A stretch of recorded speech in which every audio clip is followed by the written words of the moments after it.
Hi అండి, welcome to Nishi channel. ఈ రోజు మన వీడియోలో అమ్మవారికి ఇష్టమైన శ్రావణ మాసం స్పెషల్ చక్కెర పొంగల్ని ఇంట్లోనే ఈజీగా ఎలా చేసుకోవాలో చూద్దాం. అంతేకాకుండా గుడిలో తినే ప్రసాదంలో అదే టేస్ట్ రావాలంటే ఇదే ప్రాసెస్లో మీరు కూడా ఒకసారి చేసి చూడండి. వీడియోలోకి వెళ్ళే ముందు మా ఛానల్ కొత్తగా చూసే వాళ్ళు ఎవరైనా ఉంటే ప్లీజ్ లైక్ చేసి సబ్స్క్రైబ్ చేసుకోండి. ముందుగా గ్యాస్ పై ప్యాన్ పెట్టి పావు కప్పు వరకు పెసరపప్పును తీసుకోవాలి. హాఫ్ కప్ కంటే కొంచెం తక్కువగా పావు కప్పు వరకు పెసరపప్పును వేసుకుని మంటను లో ఫ్లేమ్లో పెట్టి దోరగా ఫ్రై చేసుకోవాలి. ఇది ఎరుపు రంగులోకి వచ్చేంత వరకు ఫ్రై చేసుకుని గ్యాస్ ఆఫ్ చేసి పక్కన పెట్టుకోవాలి.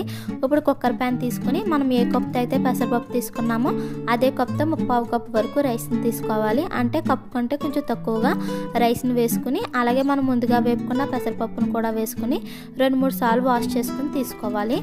అలాగే ఏ కప్తో అయితే రైస్ని తీసుకున్నామో అదే కప్తో 2 కప్పుల వరకు వాటర్ వేసుకుని 1 టేబుల్ స్పూన్ నెయ్యిని కూడా వేసుకోవాలి. ఇలా నెయ్యి వేసుకోవడం వల్ల రైస్ ముద్దలా అవ్వకుండా పొడిగా ఉంటుంది.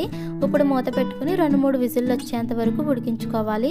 ఉడికిన తర్వాత 10 నిమిషాలు ఆగి మూతను తీసుకుని మరొకసారి మొత్తం కలిసేలా కలుపుకోవాలి. ఇప్పుడు గ్యాస్ పై గిన్నె పెట్టి ఏ కప్తో అయితే బియ్యం తీసుకున్నామో అదే కప్తో ముప్పావు కప్పు వరకు బెల్లం తీసుకోవాలి. అలాగే హాఫ్ కప్పు వరకు పంచదారని కూడా వేసుకోవాలి. మనకు కావాలంటే పూర్తిగా బెల్లంతో అయినా చేసుకోవచ్చు, లేదంటే సగం బెల్లంతోని సగం పంచదారతో అయినా చేసుకోవచ్చు. ఒకవేళ బెల్లంతో చేసుకునే వాళ్ళమైతే కప్పున్నర వరకు బెల్లం తీసుకోవాలి. అలాగే ముప్పావు కప్పు వరకు వాటర్ వేసుకుని బెల్లం పంచదార పూర్తిగా కరిగేంత వరకు కలుపుకుంటూ మరిగించుకోవాలి. మనకి పాకం ఏమీ రావాల్సిన అవసరం ఏమీ లేదు. బెల్లం పంచదార పూర్తిగా కరిగితే సరిపోతుంది. చూసారు కదా, మనకి బెల్లం పంచదార పూర్తిగా కరిగిపోయాయి. ఇప్పుడు మనం ముందుగా ఉడికించుకున్న రైస్లో బెల్లం పాకం మొత్తం వడకట్టుకుని వేసుకుని మరొకసారి మొత్తం కలిసేలా కలుపుకోవాలి. ఇది మొత్తం కలిసిన తర్వాత గ్యాస్ పై పెట్టి మంట మీడియం ఫ్లేమ్లో పెట్టుకుని మధ్య మధ్యలో కలుపుకుంటూ బెల్లం పాకం మొత్తం రైస్కి పట్టేలా ఉడికించుకోవాలి. ఇది ఉడికేలోగా మరొక పక్కన గ్యాస్ పై ప్యాన్ పెట్టి 2 టేబుల్ స్పూన్ నెయ్యి వేసుకోవాలి. నెయ్యి బాగా హీట్ ఎక్కిన తర్వాత పావు కప్పు వరకు ఎండు కొబ్బరి ముక్కలు వేసుకోవాలి. ఒకవేళ ఎండు కొబ్బరి లేదంటే కనుక పచ్చి కొబ్బరినైనా తురుముకుని వేసుకోవచ్చు. ఎండు కొబ్బరిని వేసుకుని మంటను లో ఫ్లేమ్లో పెట్టి దోరగా ఫ్రై చేసుకోవాలి. ఇవి కొంచెం వేగిన తర్వాత పావు కప్పు వరకు జీడిపప్పుని అలాగే పావు కప్పు వరకు కిస్మిస్ని వేసుకుని మంటను లో ఫ్లేమ్లో పెట్టుకుని దోరగా ఫ్రై చేసుకోవాలి. ఇవి కొంచెం ఎరుపు రంగులోకి వచ్చిన తర్వాత గ్యాస్ ఆఫ్ చేసుకుని పక్కకు తీసుకోవాలి.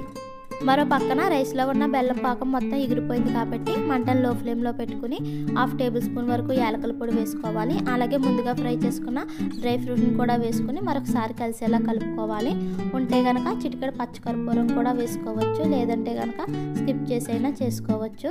ఇది మొత్తం కలిసిన తర్వాత 2 టేబుల్ స్పూన్ నెయ్యి వేసుకుని మరో నిమిషం కలుపుకొని గ్యాస్ ఆఫ్ చేసుకోవాలి. అంతే, మనకు చాలా సింపుల్గా చక్కెర పొంగల్ అయితే రెడీ అయిపోయింది. మనం ఏ పూజలు చేసుకున్నా సరే, లేదంటే గుడిలో ప్రసాదంలో పెట్టుకోవాలన్నా ఇదే కొలతలతో సింపుల్ ప్రాసెస్తో ఒకసారి మీరు కూడా ట్రై చేసి చూడండి. అంతేకాకుండా ఎప్పుడైనా సరదాగా స్వీట్ తినాలనిపించినప్పుడు కూడా ఇలా చేసుకుని తినొచ్చు. ఈ వీడియో మీకు కూడా నచ్చినట్లయితే ప్లీజ్ లైక్ చేయండి, షేర్ చేయండి, సబ్స్క్రైబ్ చేసి పక్కనే ఉన్న బెల్ బటన్ని క్లిక్ చేయండి. Thank you for watching.